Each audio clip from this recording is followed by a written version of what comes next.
कि केवल्य मुक्ति क्या है, केवल्य स्वरूप क्या है, वो शंकर की कृपा से हमारी समझ में आते हैं। देखो, शिव का नाम भी इतना महान है कि जहां मन भी नहीं पहुंच सकता। जहां से मन और वाणी वापस आए वो शिव नाम है। भगवान की भक्ति कीजिए, इसलिए कहा। आगे के अध्याय में सूत ने कहा कि भगवान शिव सगुण भी है और भगवान शिव निर्गुण भी है। दोनों प्रकार से भगवान शंकर की उपासना होती है। भगवान शंकर जी काशी में नित्य निवास करते हैं और ये काशी का दूसरा नाम है पंचक्रोशी। पंचक्रोशीति विख्याता काशी सर्वाति वल्लभा व्याप्तम च सकलम ये तज्जल विश्वचोदतम। तो निर्गुण परमात्मा ने पहल जहां काम किया वो काशी है। तो इस प्रकार भगवान काशी में नित्य निवास करते हैं। दोनों प्रकार से भगवान की उपासना होती है, लेकिन शिव की उपासना में निर्गुण उपासना की ज्यादा महत्ता है। क्यों? क्योंकि हमें सगुण में से निर्गुण में जाना ही पड़ता है। अंत में तो आपको निर्गुण में ही जाना पड़ेगा। सगुण को कब तक पकड़ते रहोगे? निर्गुण ही तो आपका स्वरूप भी निर्गुण है। आपका मूल स्वरूप क्या है? आप आत्मा है ना। आप शरीर नहीं है, आप देह नहीं है, आप आत्म स्वरूप है। तो इसलिए आपको मूल में जाना ही पड़ेगा।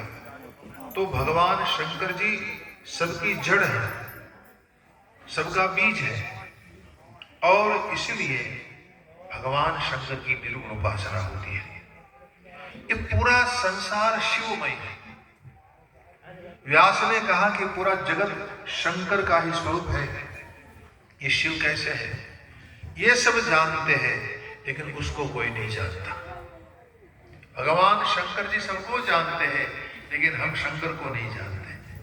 भगवान ने सब बनाया और उसी में ही प्रवेश किया है। और जैसे ज्योति का प्रतिबिंब जल में पड़ता है, वैसे भगवान का प्रतिबिंब हमारे चित्त में पड़ता है। भगवान शंकर के समान व्यापक तत्व संसार में कोई नहीं है, लेकिन व्यापक होते हुए भी, सबके हृदय में रहते हुए भी उसको हम जान नहीं पाते। ये अनुभव से जाने जाते हैं। भगवान शंकर जी अनुभव से जाने जाते हैं, लेकिन विडंबना ये है कि हमको अनुभव क्यों नहीं होता? तो अनुभव हमें इसलिए नहीं होता कि हम अविद्याग्रस्त हैं, अविद्या में ग्रस्त है। अविद्या यानी मिथ्या ज्ञान, अज्ञान भरा है हमारे अंदर, और ये अज्ञान के कारण, ये अविद्या के कारण शिव स्वरूप को हम जान नहीं सकते। ये उपाधि है, एक प्रकार की माया की उपाधि है। ये अज्ञान की माया की उपाधि के कारण हमारे मन में भेद आ गया। मेरा तेरा की भावना आ गई, मैं और मेरे की भावना आ गई, मैं और मेरा, मैं और मेरा, मैं और मेरा।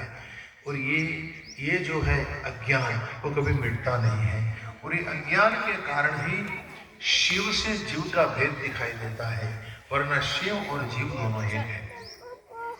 देखो, जीव अहंकार युक्त है और शिव अहंकार मुक्त है। जीव, ये सब यहां लिखा है इस अध्याय में, जीव जो है वो अहंकार से भरा है। हमारे अंदर अहम भाव है, शंकर के अंदर बिल्कुल अहम भाव नहीं है। जैसे सोने के साथ आप कोई धातु को मिला दो तो सोना हल्का हो जाता है, उसके कैरेट कम हो जाते हैं, उसका मूल्य कम हो जाता है, क्योंकि सोने के साथ आपने मिलावट कर दी। वैसे ही जीव के साथ अहंकार मिल गया, हल्का हो गया। अगर अहंकार मुक्त जीव हो जाए तो शिव बन गया। और अहंकार मिल गया, जैसे सोने से चांदी को मिला दिया तो सोने की मूल्य घट जाती है, वैसे ही ये जीव अहंकार युक्त होने से उसका मूल्य घट गया। अगर सोना शुद्ध हो तो मूल्यवान माना जाता है, वैसे जीव शुद्ध हो तो शुद्ध कैसे हो? तो कहा, ज्ञान रूप संस्कार से हम शुद्ध होते हैं। हमारे जीवन में ज्ञान आ जाए तो ज्ञान से व्यक्ति शिव स्वरूप बन जाता है। तो पूछा कि बाबा जी ज्ञान का जड़ क्या है, ज्ञान कैसे मिले हमको? तो कि ज्ञान मिले अध्यात्म से। अध्यात्म का मतलब क्या है? बोले आत्मनि इति अध्यात्म, जो हमें भीतर ले जाए उसको अध्यात्म कहते हैं। हम बोलते हैं हम आध्यात्मिक बहुत है, लेकिन अध्यात्म की व्याख्या क्या है जानते हैं? आत्मनि इति अध्यात्म, जो हमें भीतर ले जाए, हमें अंदर ले जाए, हमें शांत बनाए, हमारे मन को निर्मलता की ओर ले जाए, हमारी भेद बुद्धि को मिटा दे, उसे अध्यात्म कहते हैं। तो अध्यात्म की जड़ क्या है? तो का शिव भक्ति। शिव भक्ति, शिव भक्ति अध्यात्म का फल है। शिव भक्ति का फल क्या है? तो प्रेम, भगवान में प्रेम, परमात्मा में प्रेम का फल क्या है? तो का श्रवण, सुनना। भगवान में आपका प्रेम हो गया है, वो हमें पता कैसे चले? आपको उनकी कथा सुने बिना रहा नहीं जाएगा। आपको कथा कहनी पड़ेगी, आपको कथा सुननी पड़ेगी। ये लक्षण है भगवत प्रेम का। श्रवण से क्या मिलता है? तो सुनने से सत्संग मिलता है। सुनने से सत्संग, सत्संग से क्या मिलेगा? ज्ञानी गुरु मिलेंगे। गुरु का ज्ञान मिले तो क्या होता है? तो जीव मुक्त हो जाता है। मुक्ति का आनंद विलक्षण है, अद्भुत है, और सब